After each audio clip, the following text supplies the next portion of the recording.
Good morning, video games. Today is Monday, January 25th, 2021. My name is Brendan Bigley. Welcome back to the show. So I do the show on weekdays. On weekends I take off, which in the case of today's news that I'm about to go over, pretty much everything broke on Friday after publishing Friday's episode.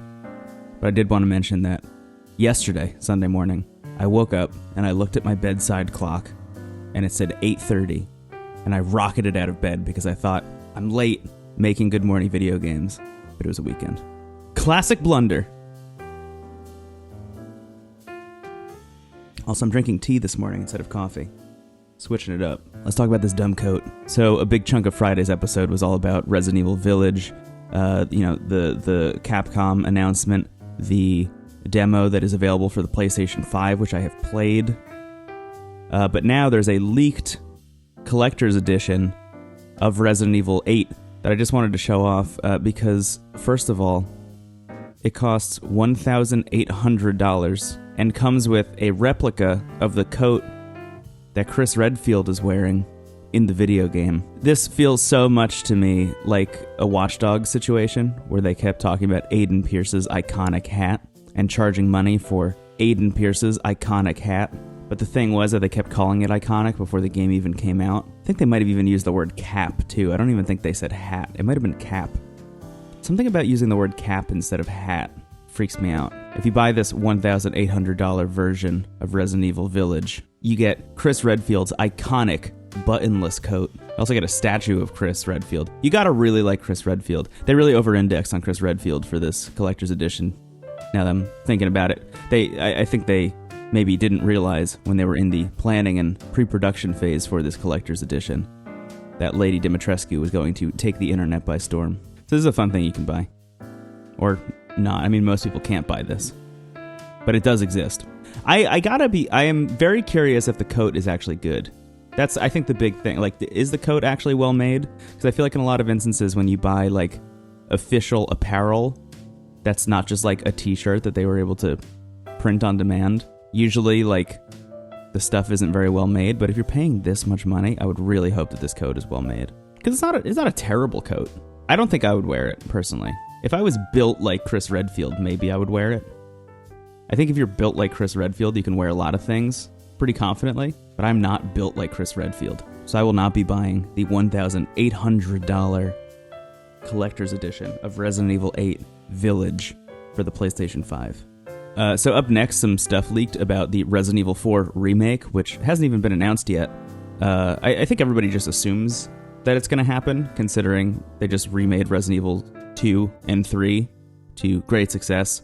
A little bit less so with 3, from what I understand, which actually we'll get into. But Resident Evil 4 just seems like the next step, because it's the most beloved, I think, by the most people. So essentially the long story short of this report is that there was a studio called M2, which was in the works, making the Resident Evil 4 remake. And because of some of the backlash to Resident Evil 3, like not including everything from the original Resident Evil 3 and like kind of taking some artistic liberties. Because of the backlash to that, M2 Studio decided that they wanted to kind of play it really safe with the Resident Evil 4 remake. They wanted to kind of make it a more one-to-one actual remake of Resident Evil 4.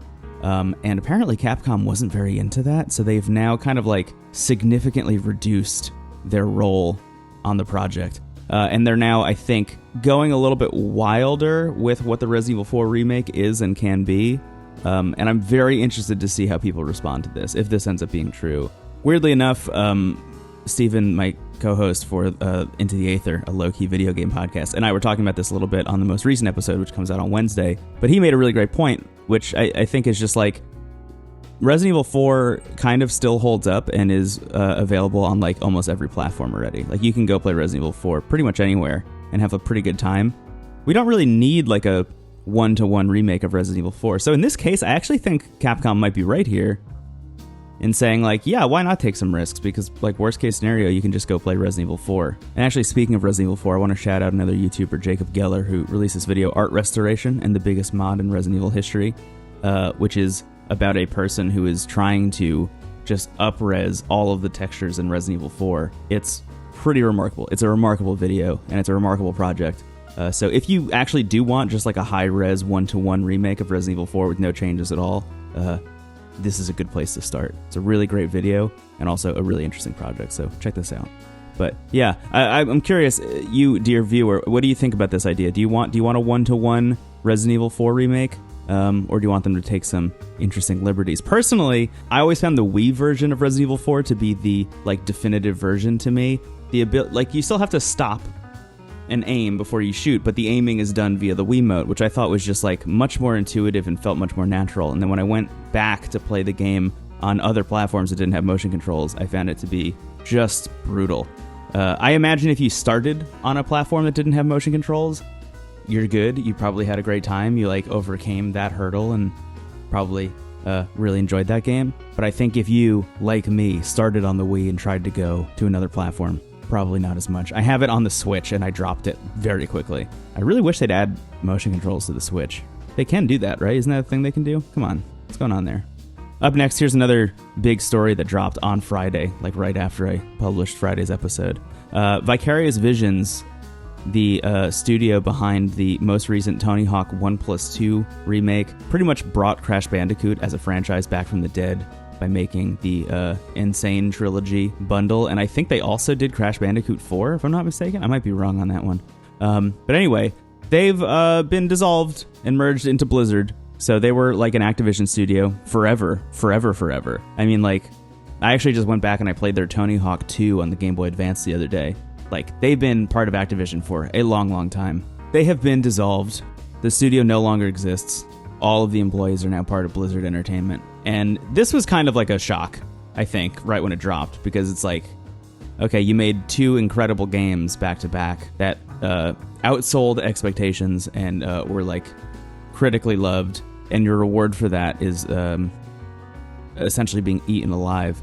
And then Jason Schreier followed up with this story, which talks about a team at Blizzard that was called Team 1, which has been responsible for a couple games here and there. Warcraft 3 Reforged, which did not go over very well. Heroes of the Storm is another Team 1 video game. Team 1 apparently has also been dissolved, but they didn't get absorbed into anywhere else. Essentially, they were like just given the opportunity to apply for other jobs within Activision and Blizzard. And according to Jason's report here in Bloomberg, a lot of those people just ended up leaving the studio entirely, which understandable. And that makes the impetus for this Vicarious Visions absorption, which apparently is just that Blizzard and Activision want them to make the Diablo 2 remake, which has been rumored for a long time. I think people have been assuming that Diablo 2 was going to get remade. In the same way, people have been assuming that Resident Evil 4 was going to get remade. Diablo 2 just feels like an obvious remake on the horizon for Blizzard. And on one hand, like, yeah, it totally does make sense to hand it to the studio that has done 2 successful remakes back to back. But at the same time, do you have to fire or remove an entire team and then replace them with another team that already exists? Probably not. It just feels like very confusing management, if I'm being honest. It's like worst case scenario Activision nonsense, you know? I don't really have a whole lot more to say about it outside of like, this is very sad because Vicarious Visions was making some great stuff, and I imagine the Diablo 2 remake will also be great stuff, but man, I really wanted to see Tony Hawk 3 get remade, and 4. Ugh. Sad. So this last story has also kind of like rectified itself between when it happened and today, but on Friday, Microsoft announced that they're going to be raising the price of Xbox Live Gold memberships to essentially be like, well, first of all, it was 100% price increase. So it literally cost twice as much per year. I think it went up to $120 a year to be an Xbox Live Gold member. And worth noting, that's not including Xbox Game Pass or Xbox Live Gold Ultimate or Xbox Live Ultimate or whatever it is, the one that includes Game Pass also. That price did not increase, which, like, I think Jeff Grubb over at GamesBeat put it perfectly. Said, it's important that it feels like manipulation. Businesses are always trying to manipulate us into spending money, but it can backfire when the motivation is naked and obvious like it is here. And his whole point is essentially like, yeah, they raised the price of just the base Xbox Live Gold to be so close to the Xbox Live Ultimate subscription and the Game Pass subscription that, like, It's so obvious that Microsoft just wants people to jump from live only to Ultimate or with Game Pass. And I think people kind of raised hell about it, both externally, outside of the company, and internally, we've now learned. Inside the company, people were like, this is nonsense. Yeah, there's another Jeff Grubb tweet about this, actually. Gamer backlash was part of the reversal, absolutely, but internal backlash was also part of it. Thinking about making Halo Infinite and realizing all anyone is going to talk about when your game ships is that it's not really free to play. It actually was going to cost $120 a year to play that game. That's like nonsense. So they have since reversed this. The price is no longer being raised, and simultaneously they also said that any free-to-play game will not require Xbox Live Gold anymore. Apparently this is a thing that's been in the works for a while and was supposed to get announced later in the year, but they just like pushed it up and announced it with the reversal of the price hike to just kind of like, I don't know, satiate people.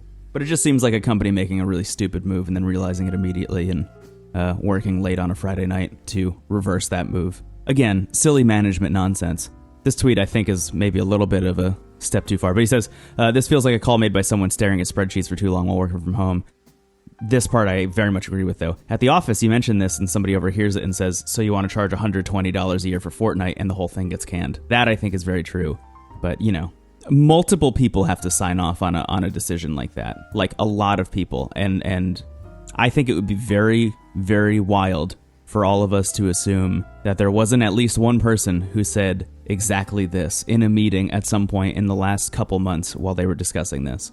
So if there's one thing you're going to take away from this episode of Good Morning Video Games, it's listen to your employees.